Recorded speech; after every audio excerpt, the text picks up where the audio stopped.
मुकेश जी, एक सवाल है। मुजफ्फरपुर की बात करें तो निशानों में 2 बड़े नेता का आज विवाद खत्म हो गया, एक मंच पर आप लोग आ गए। विवाद कभी था ही नहीं, विवाद आप लोग बना के रखे थे। और अजय जी, हम लोग सब मिलकर समाज का हक अधिकार के लिए लड़ाई लड़ रहे थे। और उसी में हर घर में छोटा मोटा नोक होता है और ये सब रहा, लेकिन हमेशा गतिविधि से हम लोगों का कभी विवाद नहीं रहा। और इसलिए जैसे हमें मौका मिला हम लोग समाज गए हैं और हमारा पूरा शुभकामना अजय जी का रहेगा कि अजय जी को मजबूती से हम लोग पूरा लोकसभा क्षेत्र में मजबूती से पार्टी के पदाधिकारी मिलकर हम लोग जीत सुनिश्चित करेंगे। 2019 चुनाव में आप ही की पाठशाला के कैंडिडेट थे, 2024 में आपके सामने है, वो क्या लगता है? तो देखिए, हम लोगों ने मसाल जलाया है, निषाद क्रांति का मसाल जलाया है। हम लोगों का मसाल का एक उद्देश्य है समाज में लोग आगे बढ़े। तो आज निश्चित तौर पे वो 2019 में हमारे साथ थे, हमारे पार्टी से प्रत्याशी थे। हम ही ने उनको नाम और पहचान दिया है और सिर्फ समाज आगे बढ़े इस उद्देश्य से दिए हैं। अब वो आधे रास्ते में जो निषाद क्रांति का मिशन था उसको छोड़कर ब्रेक कर अब ओछा के चुनाव में ही वो अब यहाँ की पार्टी को दल को छोड़कर भारतीय जनता पार्टी में चले गए, अपने स्वार्थ की राजनीति करने लगे, अपने फायदे के लिए राजनीति करने लगे। तो वो अपना वो कर रहे हैं। हमारा जो मिशन है उस मिशन पे हम लगे हैं, समाज को आगे बढ़ा रहे हैं। हमारा एक ही उद्देश्य था, कल तक निषाद का बेटा टिकट मांगने के लिए अपनी पूरी उम्र बिता देता था। हमारा उद्देश्य है कि निषाद बेटा टिकट मांगेगा नहीं, टिकट बांटेगा। उस उद्देश्य को लेकर आज भी हम कायम है। आज भी 3 लोकसभा सीट मिला है और तीनों सीट पर हम लोगों को प्रत्याशी बनाए हैं। तो ये हमारी पहचान है। इसके लिए कि निषाद आरक्षण जो है, ये मेरा संकल्प है, निषाद आरक्षण को लागू कराना। उसके लिए गंभीरता से हम लोग लड़ाई लड़ रहे हैं। मिशन में बहुत सारे लोग जुड़े थे, बहुत सारे लोग हैं। एक आध लोग जाएंगे और एक आध लोग आएंगे, तो इसका मायने नहीं रखता। मिशन जो है वो मिशन हमेशा उसी रूप में, उसी रफ्तार में आगे बढ़ते थे। अच्छा, आपके साथ कितने सामने वाले प्रत्याशी कहा जा रहा है निषाद नहीं है, मैसेज फैल रहा है, सही में निषाद समाज के नहीं? नहीं, ऐसा कहना उचित नहीं होगा। निषाद समाज का ही जाति है और वो चुनाव मैदान में है, भाजपा से है। हम लोगों का कांग्रेस पार्टी की तरफ से अजय निषाद जी मजबूती से यहाँ पे काम कर चुके हैं, 10 साल सांसद रहे हैं और भाजपा यहाँ पे मजबूत नेता मान रहे थे कल तक। उनको उनके लोगों ने अपनी रणनीति के तहत उनको टिकट दिए हैं। कल तक तो भाजपा कह रहे थे कि हमारा मजबूत नेता अजय निषाद जी, इस समय उनका मुकाबला होगा। मुकेश सहनी जी, आपके साथ किया गया, आपके 3 विधायक उधर चले गए, फिर अब अजय निषाद जी का टिकट काट दिया गया, तो क्या निषादों के साथ बीजेपी? नहीं, देखिए, निषाद तो अपने हक अधिकार के लिए लड़ाई लड़ ही रहा है, वजूद की लड़ाई लड़ ही रहा है और कोई नहीं चाहता कि निषाद का बेटा आगे बढ़े। दूसरी उद्देश्य से हमारे विधायक को खरीद लिया गया, हमने वो सरकार से बाहर कर दिया जो सरकार हमने बनाया था।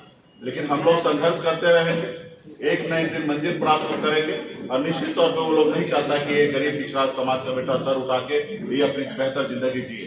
तो हम लोगों का काम है, जैसे हमारे पूर्वज ने देश की आजादी के लिए पूरे 200 साल अंग्रेज से लड़ाई लड़ा, संघर्ष किया, फिर देश आजाद हुआ। उसी तरीके से हम लोग अपना मजबूती से अपने इरादा में अटल हैं और मजबूती से हम लोग अपने जो हक अधिकार है आरक्षण लेना, वो निश्चित तौर पे हम लेके रहेंगे। दिसंबर महीना में भारतीय जनता पार्टी के शीर्ष नेतृत्व ने कहा कि हम शीतकालीन सत्र में, बजट सेशन में हम आपके निषाद का आरक्षण लागू करेंगे और बहुत हद तक बात बन चुका था। लेकिन नीतीश जी जैसे पलट गए, उनके साथ चले गए, तुमको लगा कि नीतीश जी आ गए तो निषाद का बेटा का जरूरत नहीं है और उन्होंने आरक्षण से मुकर गए। तो हम लोग लड़ाई लड़ रहे हैं, संघर्ष कर रहे हैं और उनको हम अपना इस बार ताकत हम दिखा दिए हैं और आगे भी दिखाते रहेंगे कि निषाद का बेटा किसी के पीछे घूमने वाला नहीं है, अपने हक अधिकार के लिए लड़ाई लड़े। अच्छा, आपने तो लोगों को गंगा जल हाथ में दिलवाया था और कसम दिलवाया था, तो ऐसे में राजद या इंडी गठबंधन ने आपको ऐसा क्या दिया उस आरक्षण? देखिए, हमारा विरोध डे 1 से भाजपा से रहा। भाजपा सत्ता में है, हमारा एक ही नारा था, आरक्षण नहीं तो गठबंधन नहीं, गठबंधन नहीं तो वोट नहीं, और भाजपा से ही लड़ाई था। तो हम अपने इरादे पे, अपने वादा पे हमारे लोग मजबूती से कायम है।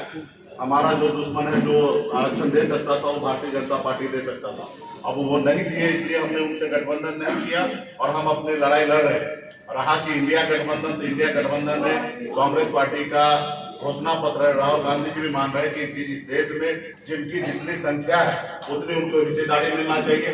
जो चीजें नहीं हो पाया वो चीज को पूरा करना है, तो ऑलरेडी उनके घोषणा पत्र में ऑलरेडी है।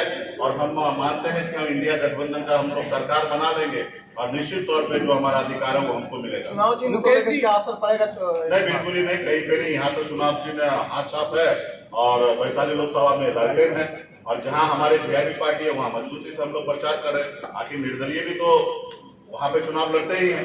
रहा कि हमारे सिंबल लेडीज पर्स है, ऑलरेडी सबको घर घर तक मैसेज पहुंच चुका है और चुनाव मैदान में प्रत्याशी उतर चुका है। वैशाली में आप भूमियार समाज के कैंडिडेट को समर्थन दे रहे हैं, क्या मुजफ्फरपुर में अजय निषाद जी को इस समाज का समर्थन मिलेगा? निश्चित तौर पे बारोमर्दा जी पूर्व डिप्टी मेयर साहब यहाँ पे बगल में बैठे हैं, और हम लोग इंडिया गठबंधन में सभी जाति धर्म के लोगों को हम लोगों ने टिकट दिया है। हमारी खास करके नेता प्रतिपक्ष तेजस्वी प्रसाद यादव जी का भी स्लोगन है A to Z, तो A to Z के ऊपर हम लोग चल रहे हैं। अब वोट देने के समय में उनको देखना है कि विकास के ऊपर वोट देना है, और विकास हुआ कि नहीं हुआ वो हर समाज के लोगों को सोचना है कि 10 साल में मोदी जी ने क्या किया। रहा कि हम सभी से उम्मीद करेंगे कि हम सभी को सम्मान देने के लिए बैठे हैं और दे रहे हैं, और हम उम्मीद करते हैं कि सब लोग हमारे पार्टी हमारे गठबंधन के साथ खड़ा हो। और निश्चित तौर पे हमें पूरा विश्वास है कि जिनकी जहाँ पे जितनी पकड़ है, मुन्ना शुक्ला जी को पहचान दिलाने की आवश्यकता नहीं, उनकी अपनी ताकत है, अपनी पहचान है, जो उनको मानते हैं निश्चित तौर पर वो लोग सभी लोग हमारे इंडिया गठबंधन में हमारे कांग्रेस पार्टी के प्रत्याशी भाई ऐसे की है जिनको मदद करेगा, चुनाव जीतेगा। मुकेश जी, यहाँ पर संघ समाज बहुत बहुत धन्यवाद। आप इस बार चुनाव नहीं लड़ रहे हैं, क्या करें सर?